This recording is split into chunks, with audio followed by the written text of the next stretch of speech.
అందరికీ వందనములు. ప్రేమనుడి దేవుని బిడ్డలారి ఉదయకాల సమయంలో పడకల మీద నుంచి లేకుంటుందని ప్రభు యొక్క కృపావార్తను విన్నారండి. ఈ ఉదయకాలం పడకల మీద నుంచి లేకుంటుందని ప్రభు యొక్క కృపావార్తను విందాం. మరి శనివారము 22వ తారీఖు ఫిబ్రవరి నెల 2025వ సంవత్సరం ఈ ఉదయకాల సమయంలో మనం వింటున్నటువంటి కృపావార్తను చూసినట్లయితే ఇర్మియా గ్రంథము 33వ అధ్యాయము. ఇర్మియా గ్రంథము 33వ అధ్యాయము 6వ వచనాన్ని ఒకసారి మనం చదువుకుందాం. ఇర్మియా గ్రంథము 33వ అధ్యాయము 6వ వచనాన్ని ఒకసారి చదువుకుందాం. నేను దానికి ఆరోగ్యమును స్వస్థతను మరలా రప్పించుచున్నాను, వారిని స్వస్థపరుచున్నాను, వారికి సత్య సమాధానములు సమృద్ధిగా బయలుపరిచేదను. కాబట్టి ప్రియులారా, ఈ ఉదయకాల సమయంలో పడకల మీద నుంచి లేకపోవడంతోనే ప్రభు యొక్క కృపావార్తను వింటున్న మనతో ప్రభు మాట్లాడుతున్న మాట ఏంటంటే, వారికి సత్య సమాధానములు సమృద్ధిగా ఏం చేస్తానన్నాడు, బయలుపరుస్తాను అని దేవుడు మాట్లాడుతూ వస్తున్నాడు. సత్య సమాధానములు ప్రియులారా, దానికి మరలా ఆరోగ్యాన్ని దయచేస్తానంటున్నాడు. సత్య సమాధానాలు సమృద్ధిగా బయలుపరుస్తానని దేవుడు మాట్లాడుతున్నాడు. ఈరోజు మనం చూసేటటువంటి కృపావార్త, పడకల మీద నుంచి లేవడంతోనే వింటున్న కృపావార్త ఏంటంటే, ఎవరికైనా సత్య సమాధానాలు సమృద్ధిగా బయలుపరుస్తున్నాడు అని అంటే బైబిల్లో కొన్ని విషయాలు ఉన్నాయి. రండి దాంట్లో మొదటి మాటను చూస్తున్నాం. ఎందుకంటే ఎలాంటి వారికి ఆయన సత్య సమాధానాలను సమృద్ధిగా బయలుపరుస్తున్నాడు అని అంటే ఒక మాట చూద్దానండి. మొదటి మాట 5 విషయాలు అండి. దాంట్లో మొదటి మాటను చూసినట్లయితే ఇర్మియా గ్రంథం 33వ అధ్యాయం 5వ వచనం. కల్దీయులతో యుద్ధం చేసి వారి చెడుతనమును బట్టి ఈ పట్టణమునకు విముఖుడినైన నా మహాకోపం చేత హతులై తమ కళేబరముతో కల్దీయులకు సంతృప్తి కలిగనిచ్చుటకై వారు వచ్చుచుండగా. కాబట్టి ఇక్కడ మొదటి మాటను మనం చూస్తున్నాం. ఎవరికి ఆయన సత్య సమాధానములు సమృద్ధిగా బయలుపరుస్తున్నాడంటే, మొదటిగా చూసినట్టయితే ఆయనకు కోపం తెప్పించినటువంటి వారికి. ఎవరికండి? ఆయన కోపం తెప్పించినటువంటి వారికి. అంటే దేవునికి ఎవరైతే కోపాన్ని తెప్పించారో, దేవునికి ఎవరైతే కోపం తెప్పిస్తూ వచ్చారో, దేవునికి ఎవరైతే అసహ్యమైన కార్యాలు చేయని, దుష్టమైన కార్యాలు చేయని, అపరాధం చేయని, పాపం చేయని, అంటే దేవుని దృష్టిలో ఏదైతే దేవునికి కోపాన్ని తెప్పించారో అటువంటి వారికి ఏం చేస్తున్నాడంటే, ఆయన అంటున్నాడు కదా, వారికి సత్య సమాధానములు సమృద్ధిగా బయలుపరుస్తాను అంటున్నాడు. అంటే ఈరోజు మనం దేవుని కోపాన్ని తెప్పియాలని కాదండి. ఇలా ఇప్పటి వరకు మన జీవితంలో ఏదైతే మనం దేవుని కోపాన్ని తెప్పించిన అనుభవం ఉందో, ఏదైతే దేవుని కోపాన్ని తెప్పించినటువంటి అనుభవం మన జీవితంలో ఉందో, ఆ దేవునికి కోపాన్ని తెప్పించిన మనకి ఈరోజు దేవుడు సత్య సమాధానములు సమృద్ధిగా ఇవ్వటానికి ఇష్టపడుతున్నాడు.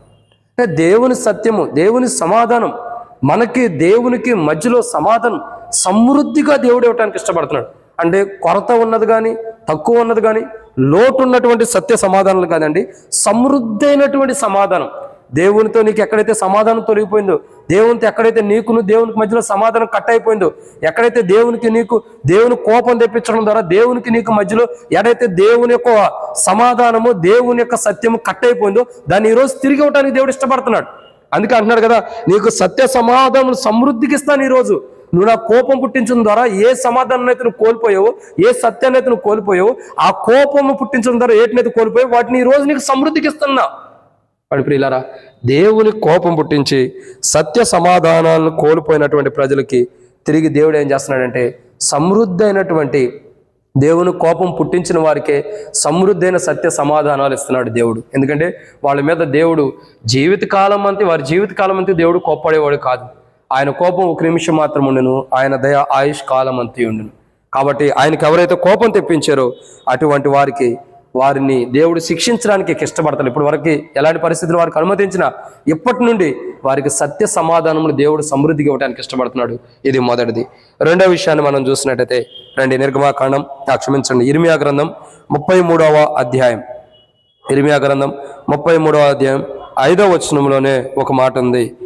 ఏ మనుషులను కొట్టాడో, ఏమైనా రాబడితే వచ్చిందండి, ఏ మనుషులను ఆయన కొట్టాడో ఆ మనుషుల విషయంలో కల్దీయులతో యుద్ధం చేసి వారి చెడుతనం బట్టి పట్టణమునకు విముఖుండై ఆ మహాకోపం చేత అతలే కళేబేరములతో కల్దీయుల సంతృప్తి కలిగించి ఉండగా. అంటే ఇక్కడ అర్థం చేసుకోవాల్సిన కోణం ఏంటంటే, ఆ యొక్క వ్యాఖ్యానంలో బైబిల్లో చూడగా దేవుడు కొట్టినటువంటి మనుషులు ఎవరండి? దేవుని ద్వారా కొట్టించబడినటువంటి వారు. అంటే దేవుడు ఏ ప్రజలనైతే కొట్టాడో వాళ్ళకు సత్య సమృద్ధి సమాధానాలు ఇవ్వడానికి ఇష్టపడుతున్నాడు. అంటే దేవుడు ఎవరినైతే కొట్టాడో వాళ్ళకి ఏం చేస్తున్నాడండి? సమృద్ధి అయినటువంటి సత్య సమాధానములు ఇవ్వడానికి ఇష్టపడుతున్నాడు. అంటే దేవుడు ఎవరినైతే కొడుతూ వచ్చాడు అంటే వారి తప్పులను బట్టి, వారి పొరపాటును బట్టి, వారి అవిధేయతను బట్టి దేవుడు ఎవరినైతే కొట్టాడో వాళ్ళకి సమృద్ధి అయినటువంటి సత్య సమాధానములు ఇవ్వడానికి ఇష్టపడుతున్నాడు. చూడండి, ఒక తండ్రి తన బిడ్డను ఎందుకు కొడతాడు? బిడ్డ మంచిగా ఉండటానికేగా, బిడ్డ క్షేమంగా ఉండటానికా? ఆ బిడ్డని ఎందుకు క్షమించండి, ఆ బిడ్డని తండ్రి ఎందుకు కొడతాడు? ఏదో తప్పు చేయబట్టే కదా. దేవుడు మనల్ని కొట్టాడు ఎందుకంటే మనం తప్పులో ఉన్నాం కాబట్టి, తప్పులు చేసాం కాబట్టి. ఆ తప్పు చేసిన మనల్ని దేవుడు కొట్టాడు కాబట్టి ఇప్పుడు మనల్ని ఏం చేస్తున్నాడు దేవుడు? ఆ కొట్టినటువంటి దేవుడే తన సత్య సమాధానములు సమృద్ధిగా మనకిస్తున్నాడు. ఎందుకు? మరలా దగ్గరకు తీసుకుంటున్నాడు. ఏ దేవుడైతే మనల్ని మన తప్పులను బట్టి మనం శిక్షించాడో ఆ దేవుడే మరలా తన సత్యము సమాధానం ఇచ్చి మరలా దగ్గరకు తీసుకుంటున్నాడు. ఇది రెండో మాట. మూడవదిగా సత్య సమాధానములు సమృద్ధిగా ఎవరు బయలుపరుస్తున్నాడంటే, ఒకటే ఆయన ఎవరి మీద కోప్పడ్డాడో వాళ్ళకి, రెండు ఆయన ఎవరినైతే కొట్టాడో వాళ్ళకి, అంటే ఎవరినైతే శిక్షించాడో వాళ్ళకి. కొట్టాడంటే శిక్షించాడు. మూడవదిగా చూసినట్లయితే రండి, ఇర్మియా గ్రంథం 33వ అధ్యాయం 5వ వచనం. ఇర్మియా గ్రంథం 33వ అధ్యాయం 5వ వచనంలో ఏ మనుషులైతే శవాలుగా గుట్లుగా పడి ఉన్నారో ఆ మనుషుల్ని వ్యాఖ్యానాల్లో రాయబడుతూ వచ్చింది. ప్రియులారా, కల్దీలతో యుద్ధం చేసి వారి చెడుతనమును బట్టి పట్టణముకు విముఖుడినైన నా మహాకోపం చేత హతులై, అంటే శవాలయ్యి ఉండారంట. ఎలా ఉండారండి? శవాల్లాగా. ఏ ఇంట్లో అయితే శవాల్లాగా ఉండయో, ఏ ఇంట్లో అయితే దేవుని యొక్క మరి కోపం కానీ ఉగ్రతను బట్టి శవాలుగా మారుతూ వచ్చారో ఆ కుటుంబానికి దేవుడు సత్య సమృద్ధైన సమాధానాలు ఇవ్వడానికి ఇష్టపడుతున్నాడు. ఆ కుటుంబానికి సత్య సమృద్ధైన సమాధానాలు అంటే ఏ మనుషుల్లో అయితే శవాలుగా ఉండేటట్లు చేశాడో, ఏ ఇంట్లో అయితే శవాలుగా ఉండయో మనుషులు, ఆ కుటుంబానికి సమాధానం ఇస్తున్నాడు.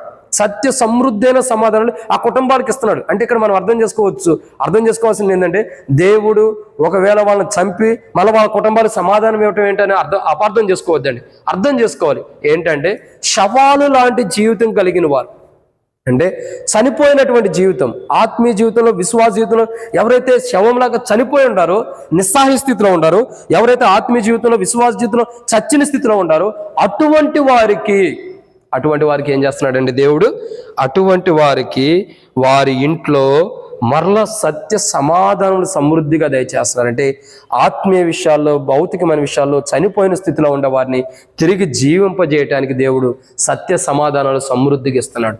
ఒకటి, ఆయన సత్య సమాధానాలు ఎవరికంటే, మొదటిగా ఆయన సత్య సమాధానాలు ఎవరికంటే ఆయన ఎవరి మీద అయితే కోప్పడ్డాడో వాళ్ళ మీదకి. రెండు, ఆయన సత్య సమాధానాలు ఎవరి మీదకి వస్తున్నాయంటే ఆయన ఎవరినైతే కొట్టాడో, అంటే ఆయన ఎవరినైతే శిక్షించాడో వారి మీదకి. మూడు, ఆయన సత్య సమాధానాలు ఎవరి మీద కంటే ఆయన ఎవరినైతే ఏ ఇళ్ళైతే శవాలుగా ఉండయో, అంటే ఆత్మీయ స్థితిలో ఎవరైతే చనిపోయిన స్థితిలో ఉండారో, ఆయన ద్వారా బాధించబడి ఉండారో, చనిపోయిన స్థితిలో ఉండారో అటువంటి వారికి సత్య సమాధానాలు సమృద్ధికి ఇస్తున్నారంటే ఆయన ద్వారా ఎవరైతే బాధించబడి ఉండారో, ఎవరైతే బాధించబడి శవాల్లాగా మారిపోతూ వచ్చారో అటువంటి వారికి సత్య సమాధానాలు సమృద్ధికి ఇచ్చి శవములాగా ఉండవారిని వారిలో జీవాన్ని ఇస్తున్నాడు మరలా. ఇది మూడో మాట. నాలుగోదిగా చూసినట్టయితే ఇర్మియా గ్రంథం 33వ అధ్యాయం 5వ వచనంలో తమ కళేబేరం చూడండి, ఈ పట్టణమునకు విముఖుడినై. కాబట్టి అంటే ఏ పట్టణములో నివసించే ప్రజలైతే ఉన్నారో, అంటే ఏ నగరంలో, అంటే ఏ ప్రాంతంలో అయితే నివసించే ప్రాంతం ఉందో ఆ ప్రాంతానికి దేవుడు ఏం చేస్తున్నాడు? సత్య సమాధానం ఇస్తున్నాడండి. సత్య సమాధానం అంటే ఏ ప్రాంతానికైతే దేవుడు తన ముఖాన్ని దాచిపెట్టుకున్నాడు, ఏ ప్రాంతంలోకైతే దేవుడు తన ముఖాన్ని కనపరుచుకోవడానికి ఇష్టపడలేదు, ఏ ప్రాంతంలోకైతే దేవుడు తన ముఖమును కనపరుచుకోవడానికి ఇష్టపడలేదో ఆ ప్రాంతానికి సత్య సమాధానమును సమృద్ధిగా దేవుడు ఇవ్వడానికి ఇష్టపడుతున్నాడు. సత్య సమాధానం సమృద్ధిగా ఇవ్వడానికి దేవుడు ఇష్టపడుతున్నాడు. ఏ ప్రాంతమును చూసి అయితే దేవుడు తన ముఖాన్ని తిప్పేసుకున్నాడు, బహుశా అది మనం అనుకోవచ్చు, బహుశా అది సొదొమ గొమొర్రా లాంటి పట్టణం అయి ఉండొచ్చు, లేదంటే బహుశా ఘోరమైన పట్టణాలు లాంటివి అయి ఉండొచ్చు. ఎటువంటివైనా సరే దేవుడు ఏ పట్టణాన్ని చూసైతే తన ముఖాన్ని విముఖుడిగా, అంటే తన ముఖాన్ని చూపించుకోకుండా దాచిపెట్టుకున్నాడో ఆ ప్రాంతానికి, ఆ పట్టణాలకి, ఆ నగరాలకి దేవుడు సత్య సమాధానాలు సమృద్ధిగా ఇవ్వాలనుకుంటున్నాడు. అంటే ఏ పట్టణములకైతే తన ముఖాన్ని చూపించుకొని దేవుడు దాచిపెట్టాడు ఆ పట్టణానికి సత్య సమాధానాలు సమృద్ధిగా ఇవ్వాలనుకుంటున్నాడు. ఇది నాలుగో మాట. ఐదవదిగా చూసినట్టయితే ఇర్మియా గ్రంథం 33వ అధ్యాయం 5వ వచనంలోనే ఈ పట్టణమునకును విముఖుడైన నా మహాకోపం చేత హతులై తమ కళేబేరములతో కల్దీలకు సంతృప్తి కలిగించుకుని వారు వచ్చుచుండగా, అంటే మనుషులకు కూడా వ్యాఖ్యానం రాయబడుతుంది, మనుషులకు కూడా దేవుడు తన ముఖాన్ని దాచిపెట్టుకున్నాడు. అంటే దేవుడు ఎవరికి సత్య సమాధానం సమృద్ధిగా ఇస్తున్నాడంటే, మొదటిగా ఆయన కోపం పుట్టించిన వారికి, రెండు ఆయన క్షమించండి, మొట్టమొదటిగా ఆయన ఎవరి మీద కోపడ్డారో వాళ్ళకి సత్య సమాధానం సమృద్ధిగా ఇస్తున్నాడు. రెండు, ఆయన ఎవరిని కొట్టాడంటే, ఎవరిని శిక్షించాడో వాళ్ళకి సత్య సమాధానం సమృద్ధిగా ఇస్తున్నాడు. మూడు, ఆయన ఏ ఇంట్లో అయితే చావాలిగా అంటే నిస్సహాయ స్థితిలో పడిపోయిన స్థితిలో పడిపోయేటట్టు చేశాడో వాళ్ళకి సత్య సమాధానం సమృద్ధికి ఇస్తున్నాడు. అంటే పడిపోయిన స్థితిలో చచ్చిన స్థితిలో ఎవరినైతే చేసాడో వాళ్ళకి సత్య సమాధానం సమృద్ధికి ఇస్తున్నాడు. నాలుగోదిగా చూసినట్లయితే ఏ యొక్క నగరులు అంటే ఏ నగరం అయితే, ఏ ప్రాంతం అయితే, ఏ ప్రదేశం అయితే ఆయన ముఖాన్ని ఆయన దాచిపెట్టుకున్నాడు, ఆ ప్రాంతానికి ఆ ప్రదేశానికి కనబడుకోకుండా ఆ ప్రాంతానికి ఆ ప్రదేశానికి అంటే ఆయన ముఖాన్ని చూపించినటువంటి ప్రాంతమునకు ప్రదేశానికి సత్య సమాధానాలు సమృద్ధిగా ఇవ్వడానికి ఇష్టపడుతున్నాడు. ఇంకా ఐదో మాట ఏంటంటే, ఆయన ఏ ప్రజలకైతే తన ముఖాన్ని దాచిపెట్టుకున్నాడో, ఏ ప్రజలకైతే తన ముఖం కనబడుకోకుండా దేవుడు దాచుకుంటూ వచ్చాడు, ఆ ప్రజలకి సత్య సమాధానాలు సమృద్ధిగా ఇవ్వడానికి ఇష్టపడుతున్నాడు. ఈరోజు మన తప్పును బట్టి, మన పొరపాటును బట్టి, మన అవిధేయతను బట్టి, మన పాప జీవితాన్ని బట్టి, మన చెడ్డ పనులను బట్టి, మన చెడ్డ క్రియను బట్టి, అవిశ్వాస జీవితాన్ని బట్టి, అహంకారాన్ని బట్టి, గర్వాన్ని బట్టి దేవుడు మనతో మాట్లాడుకోకుండా ఉండొచ్చు. దేవుడు తన ముఖాన్ని మనకు చాటేసుకుని ఉండొచ్చు. అందుకే రాయబడుతుంది విలాప వాక్యములు 3వ అధ్యాయం 44 వచ్చిన చూడగా, మా ప్రార్థన యొద్ద చేరకుండా నువ్వు మేఘముల చేత కప్పివేసుకున్నావు అని బైబిల్లో రాయబడుతూ వచ్చింది.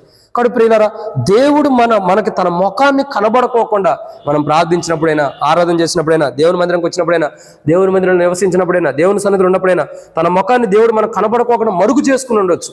ఎందుకంటే అది మనలో ఉన్న తప్పు, అది మనలో ఉన్న పొరపాటు. అయితే ఈరోజు దేవుడు ఏమనుకుంటున్నాడంటే, ఒక పని చేయడానికి ఇష్టపడుతున్నాడు.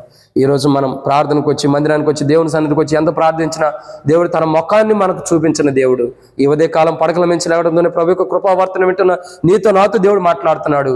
ఆయన ఖచ్చితంగా నీకు నాకు తన ముఖాన్ని చూపించడానికి దాచుకున్న దేవుడు ఈరోజు తన ముఖ కాంతిని, తన వెలుగును, తన నీతి సూర్యుడిని, తన ప్రకాశమైన వెలుగుని తానే తన ముఖాన్ని మనకు కనపరుచుకోవడానికి దేవుడు ఇష్టపడుతున్నాడు. అలా ఇష్టపడాలంటే మనం ఏం చేయాలి? మనలో ఉన్న బలహీనతలు తీసివేసుకోవాలి, సరి చేసుకోవాలి, సరైన జీవితం మనం జీవించాలి, క్రైస్తవ జీవితం. ఆయన వారికి సత్య సమాధానం సమృద్ధిగా బయలుపరచదనని ఇర్మియా గ్రంథం 33వ అధ్యాయం 6వ వచనంలో దేవుడు అన్నాడు.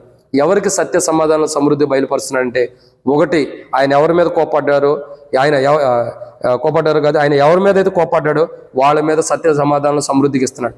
ఆయన ఎవరినైతే కొట్టాడంటే, ఎవరినైతే శిక్షించాడో వాళ్ళకి సత్య సమాధానం సమృద్ధికి ఇస్తున్నాడు. ఆయన ఎవరినైతే శవాలు లాగా నిస్సాయ స్థితిలో పడేసాడో అట్లాంటి వారికి జీవాన్ని ఇస్తున్నాడు, సత్య సమాధానం సమృద్ధికి ఇస్తున్నాడు. ఆయన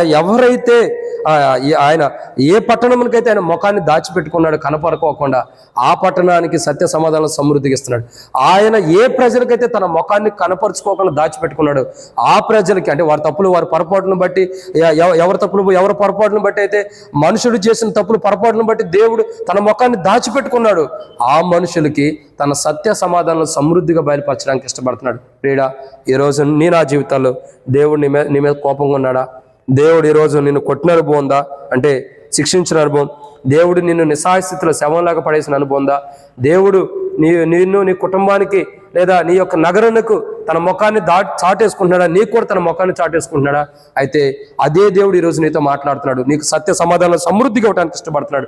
అయితే నువ్వేం చేయాలంటే, ప్రభు దగ్గరికి వచ్చి, ప్రభా నాలో ఏ బలహీనతలు ఉన్నాయి, నాలో ఏ పొరపాట్లు ఉన్నాయి, దయచేసి నన్ను క్షమించి నీ ముఖాన్ని నాకు దాచిపెట్టద్దు ప్రభా, నీ సత్య సమాధానం ఈ రోజు నాకు సమృద్ధిగా కావాలి, అవి నేను పోగొట్టుకునే స్థితిలో ఉండా, నా తప్పులు పొరపాటు క్షమించి నీ సత్య సమాధానం సమృద్ధిగా నాకు దయచేయమని మనం ప్రార్థన చేస్తే దేవుడు మనం పోగొట్టుకునే ప్రతి ఒక్కడు కూడా సమృద్ధిగా ఇస్తాడు. అట్లు సమృద్ధిగా ఇచ్చినట్లు ప్రభు సాయం చేయను కాక ప్రార్థన. మమ్మల్ని మిక్కిలిగా ఎక్కువగా ప్రేమించిన ప్రియ పరలోకపు తండ్రి, పరిశుద్ధుడు అయిన దేవా, మీకు స్తోత్రములు. మీ సత్య సమాధానాలు సమృద్ధిగా మాకు దయచేయండి. మమ్మల్ని మీరు కోప్పడినా మా మీద సత్య సమాధానం సమృద్ధిగా ఇస్తున్నారు, మమ్మల్ని కొట్టి శిక్షించిన సత్య సమాధానం సమృద్ధిగా ఇస్తున్నారు. దేవా, మా యొక్క జీవితంలో ప్రభా మీరు మాకు మమ్మల్ని నిస్సహాయ స్థితిలో పడేసిన, శవలాగా పడేసిన మీ సత్య సమాధానం సమృద్ధిగా ఇస్తున్నారు. అందు మాత్రమే కాదు తండ్రి, మా యొక్క ప్రాంతమునకు మీ ముఖమును దేవ విముఖుడి కంటే కనపరుచుకోకుండా దాచిపెట్టుకున్న మా ప్రాంతానికి కూడా సత్య సమాధానాలు ఇస్తున్నారు. మాకు కూడా మీ ముఖాన్ని దాచిపెట్టుకున్నప్పటికీ మీ సత్య సమాధానం సమృద్ధిగా ఇస్తున్నారు. ఇక నుండి మీ ముఖ దర్శనం మేము పూర్తిగా చూడగలిగే ధన్యతలోనికి ఈ రోజు మేము వస్తున్నాం ప్రభా. అయితే ప్రభా, మా జీవితాల్లో బలహీనత పొరపాట్లు ఇంకా ఉండి అనుకున్నాం, వాటిని క్షమించి సరిచేసి మీ సాక్షిగా నిలబెట్టి మీ సత్య సమాధానాలు సమృద్ధిగా పొందే క్రైస్తవ జీవితం నాలో లేదని ఒప్పుకుంటున్నా.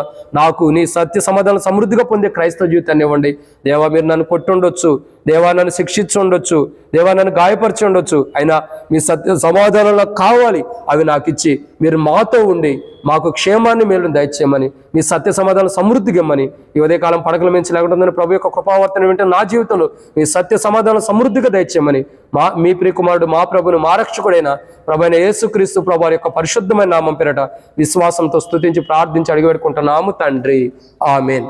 ప్రియమైన దేవుని బిడ్డలారా, అందరికి కూడా ప్రభువైన యేసుక్రీస్తు ప్రభు యొక్క పరిశుద్ధమైన ఉన్నతమైన నామం పేరట శుభాభివందనములు. Praise the lord.